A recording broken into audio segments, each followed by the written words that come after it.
Our negotiating blueprint is taking shape. We're now at the point where you and I need to do a little introspection. We need to take our negotiating skills and kind of match them up against a good negotiator. What are the traits and the characteristics of a successful negotiator, a great negotiator? Well, I may have gone overboard here, but I came up with 24 characteristics or traits that I think good negotiators have. I'm going to ask you to stick with me as we go through these 24, and on every one ask yourself, how do I stack up? Now, if you've been with me through most of the modules on this series, you're already gaining some insight and some strategies and some tools to make you more effective, more successful. But let's go through the 24 traits of a great negotiator. I'm going to go quick, so let's go fast. Here comes number 1. They assume everything is negotiable. Some people have actually heard that some stores, some vendors, some service people won't negotiate. May I tell you something? Good negotiators know everything is negotiable. How successful you'll be, that's another thing. But does it ever hurt to ask for a better deal? Absolutely not. Good negotiators are not the least bit inhibited by somebody that says, we only take full price offers, we don't negotiate. The bottom line is, everything in the world is negotiable by those that know how to do it. Here comes number 2. Good negotiators negotiate not only in their business and in professional circumstances, but they negotiate in their personal life as well. They negotiate with their family, their kids, their in-laws, their neighbors, their church, their civic groups. They negotiate constantly. They are not obnoxious. They are not taking advantage of somebody. They're always looking for the best for both sides. Good negotiators are win-win negotiators, so they want to make sure that they're not taken advantage of and they get the best deal possible. Why isn't that fair? It's not only fair, it's what we should do. We know that we should negotiate not only in certain circumstances, but all circumstances. I've been called a negotiating junkie. What do negotiating junkies do? Anytime they take a dollar bill or a credit card out of their wallet, what are they thinking? Can I get a better deal? And the next thought is, how do I ask for that better deal? They're not shy about doing it every time. Third thing about great negotiators is they create room to negotiate. They're not hesitant to make low offers. They're not hesitant to make high prices on things they're selling. What's the worst thing that can happen? Somebody be upset, somebody flinch, and somebody make a counter offer. People aren't afraid to go for the gold.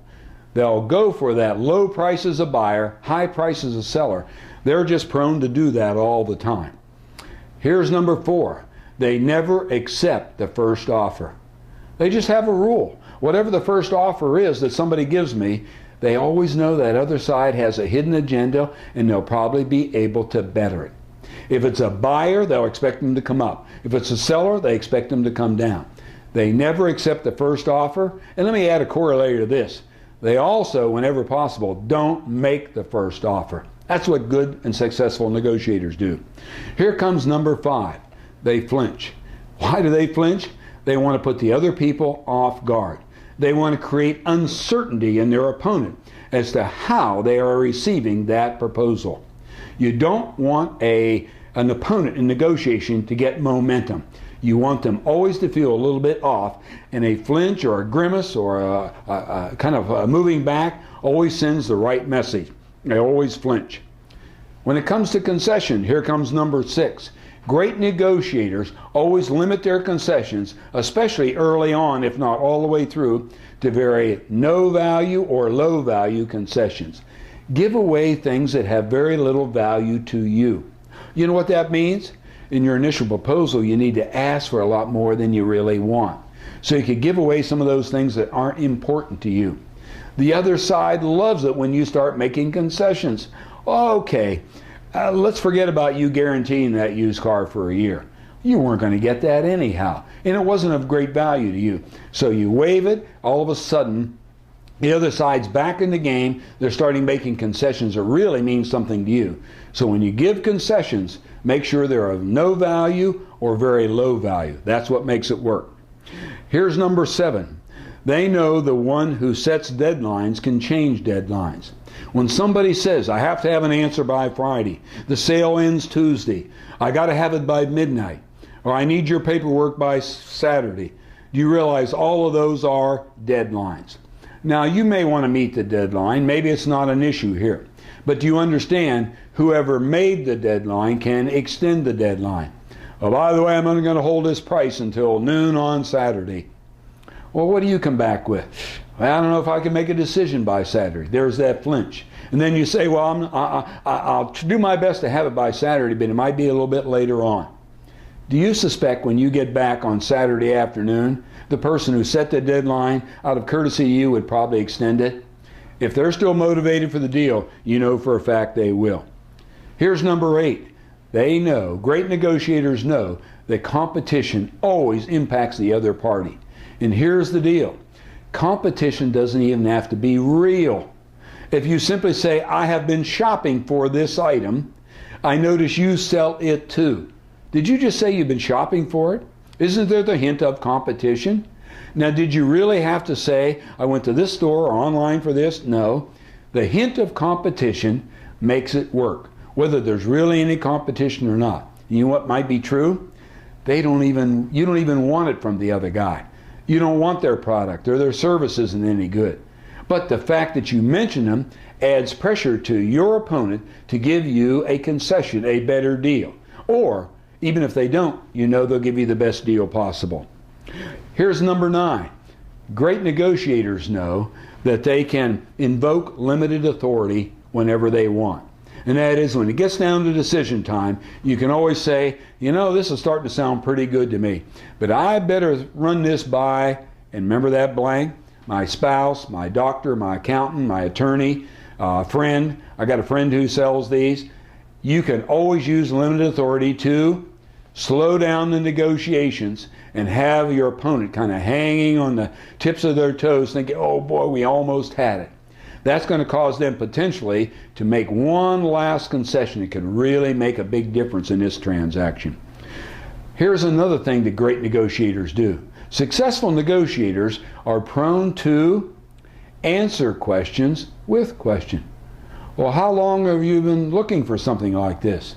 Or how long have you been selling this item?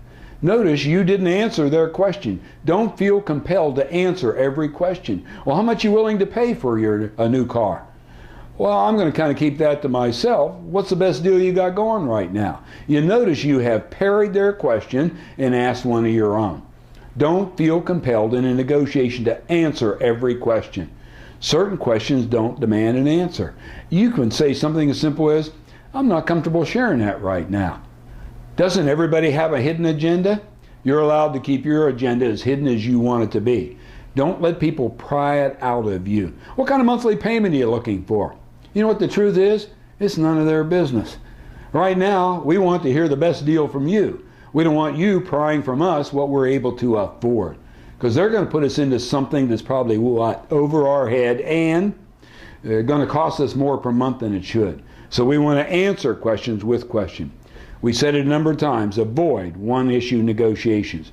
Good negotiators do not get backed into a negotiation where they're only negotiating one item, and that's typically dollars. Because dollars from you goes to me, you're the winner, I'm the loser, and vice versa. Avoid one-issue negotiation. Here's the 12th one. We encourage other people to negotiate with themselves. We don't want to do it, but where it's okay if we can get them to do it. How do you do that? When they quote you a price, give them the crunch. What do successful negotiators do? Wow, that price seems a little high to me. Is that the best you can do? Do you have a better figure in mind? What's your bottom line? Notice those 3 questions quickly ask the opponent to negotiate against themselves. They haven't even heard a counter, and you're already asking them to improve theirs. Successful negotiators do it all the time. Some of these sound familiar? That's because great negotiators use it time and time again in circumstance after circumstance. Here's number 13. Remember, the other side is keeping information from you. We call it a hidden agenda. Do not believe what they tell you, not at face value. All good negotiators are going to hold something back. So if they said they have a little room to move, what can you suspect? They probably have a lot to move. If they say they can't make a quick decision, truth be told, they probably could make a quick decision. If they say they need to check with somebody, say, well, let's give them a call. Do you notice that that hidden agenda can be uncovered if you press? They have a hidden agenda, you do too. Guess who wins in negotiation? The one that's better skilled at asking questions and probing, getting the conversation going, building that relationship so the hidden agenda becomes a little bit uncovered. You will never know it all, but every little fact makes a difference. Number 14, successful negotiators can use controlled emotions at the proper time. Is it okay to be mad? Is it okay to be upset? When somebody makes a low offer, what if you just turned away, said, let me just catch my breath. If I thought you were trying to insult me, I would really be mad. But I can't believe you said what you just said. Or maybe you say, you know what, I've heard of low offers, but I just want you to know, I'd never do anything like that to you. And if you want to get your lower lip quivering a little bit like you're about ready to cry, well, that may be too much. But could you use controlled emotions for anger, for excitement? Are there a lot of things you could do? Let your emotions go, and many times good negotiators even exaggerate them. If you're a little bit upset, pretend to be a great deal upset. If you're a little bit sad, pretend to be a great deal sad. You might want to accentuate those emotions. Controlled emotions are picked up as great signals by your opponent, and they typically can work to your advantage. Here comes number 15. 15 says, successful negotiators never get complacent. Remember the killer assumption from another program here on this series? It said the killer assumption is somebody says, I know it all. I know all the techniques. I'm good at this negotiating game. No problem. If you have that, you are vulnerable. Complacency is the biggest killer to good negotiators failing when they shouldn't. Don't get complacent. As soon as you think you've got it figured out, watch out. Somebody with more skills, more techniques, more capacity to pull things off are going to come up and start eating your lunch. Don't get complacent. Here comes number 16. They understand that negotiations rarely have more than 2 or 3 key issues. You know one of them's going to be dollars. The other may be what delivery or guarantee. But if somebody comes up and says, we want to negotiate about 18 things, that's an exaggeration. You get into a complex like a union negotiation. Unions will typically come in with what? 15, 16 demands. You know what good negotiators figured out? There's only 3, probably only 2. Wages and benefits. Isn't that always it? The other things are, dare I say, cannon fodder. They're chaff. They're things that they would give away. And when you go to a store to buy something, you go on the phone to negotiate with somebody on the phone. If they start naming, well, you got 18 decisions to make before you buy this. Truth be told, there's only a couple of decisions. Successful negotiators know there's only 2 or 3 issues max that are critical to be negotiated. Here's another thing successful negotiators do. They listen closely and say little. They listen a lot. They listen beyond the words. They try to take the meaning, the inference, the emotion. They're always trying to glean information, not just by what they say, but how they say it, the speed and so on. So what do? They listen closely, and they can only do that when they have their mouth closed. Number 18, successful negotiators concede slowly. The slower you concede, the stronger the message is that you're about out of concessions. And you might even want to make the last concession with a trade-off. Well, look, I can go one more $100, but then only if you guarantee it, deliver it, buy something else. Notice there's a condition that goes with it. Successful negotiators concede slowly, retreat slowly from your original position. And if your first position, that first offer, was very ambitious but discussable, don't give up on it real quick. Even from that first position, defend it before you start moving. The slower you move and the more reticent you are to move, the greater the result's going to be for you. Here's number 19. Do not be afraid to walk out. If you say, this doesn't look like it's ever going to work, or we are at a loggerhead, an impasse right now, and we need to change the dynamics, you need to figure a way to walk out. Now, don't walk out mad. Don't call them a name. Don't tell them you'll never be back. Simply say, you know what? I really need to take a break. I'm just feeling very uncomfortable about this. Could we pick this up tomorrow? Don't hesitate to walk out. I've said this before and I'll say it again. Good negotiators, especially for high ticket items, never make a buying decision in the first negotiating encounter. They go in with a strategy, I'm going to be at least 2 or maybe 3 visits with this other party before I make a decision. Because you get caught up in that first momentum, it takes an energy of its own. Next thing you know, you're making concession, putting a deal together, and you look back on it later and say, what was I thinking? Slow down. As a strategy, be prepared to walk out. Not to insult, not to send a message, but simply to slow things down. It works, and it works, and it always works. Here comes number 20. A great negotiator, a successful negotiator, rarely criticizes, rarely complains, and rarely condemns. Bad-mouthing, complaining, or criticizing your opponent gets you nowhere. You and I know, your mama told you, that you can attract a whole lot more bees with honey than vinegar. The nicer you are to somebody, the tougher it is for them to be a tough negotiator against you. Don't criticize, don't complain, just be professional all the way through. Matter of fact, it's in your best interest to get along with that party as best you can. Number 21, we're almost done with our list of 24, is we know that good negotiators realize that power diminishes over time. That's why we might want to walk out. The other party's power will diminish the longer you negotiate with them. And if you're the aggressor, your power could actually increase over time because you could gain a momentum. It's normally like a tennis game. It goes back and forth. You want to gain more, so you need to take more time to do it. Watch out. Time will erode your power. So when the time is right, you need to strike, but don't be afraid to draw things out if you could work it to your advantage. Here's number 22. Successful negotiators get more no's. No's. That means they ask for a whole lot more than they ever expect. They know that there's no harm in asking for something. If they ask nicely, you've heard it said before, I asked for something I never thought I'd get, and lo and behold, I got it.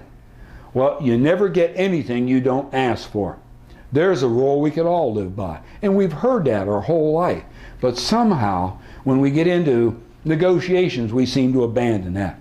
So get in a position where you ask for more things. Ask in personal situation. Ask your family, your kids, your peers, your boss. Ask anywhere you spend money or in an interpersonal relationship. Get more no's. What happens when you get more no's? The more no's you get, the less impact that no has on you. You don't take it personal, and you're getting closer to a yes. Good negotiators aren't afraid to go for the gold and go for the deal. They also, great negotiators, know how to sell value first. Let me just pause because this is next to the last one. One of my favorite concepts. Whatever you do, be more effective in selling value of what you are selling. If you're selling something, you've got to be able to communicate the value of it. If you don't, why would anybody want to pay what you're asking? And one thing you've got to do, don't get in the habit of simply telling how good it is. You need to show them how good it is. Give them the written guarantee. Show them the testimonials. Give them a demonstration. Let them even take something home and use it for a while. All of a sudden, that is going to show the value and make it very difficult for them to get along without it. And when they can't get along without it, how many think they're vulnerable to pay the price you want? And last but not least, you need to win on a high note. We've talked for ages about win-win negotiations. Great negotiators, successful negotiators, always make sure that they declare the other party the winner when the negotiations are over. To simply shake hands and say we've got a deal, and then say, golly, I was just kind of worried we wouldn't put it together because, boy, you're a really great negotiator. That little compliment means that that other party goes away feeling what? Great about the deal. Whether it was a good deal monetarily or not, who cares? If they feel it's a good deal, it's a good deal. Now, those were 24 rapid-fire ways for you to determine what kind of a negotiator you are. You've got the capacity to be great. You've got the capacity to be successful. but you've got to start measuring against tools and techniques that other negotiators use to become successful. That's what you and I ought to do as we keep negotiating.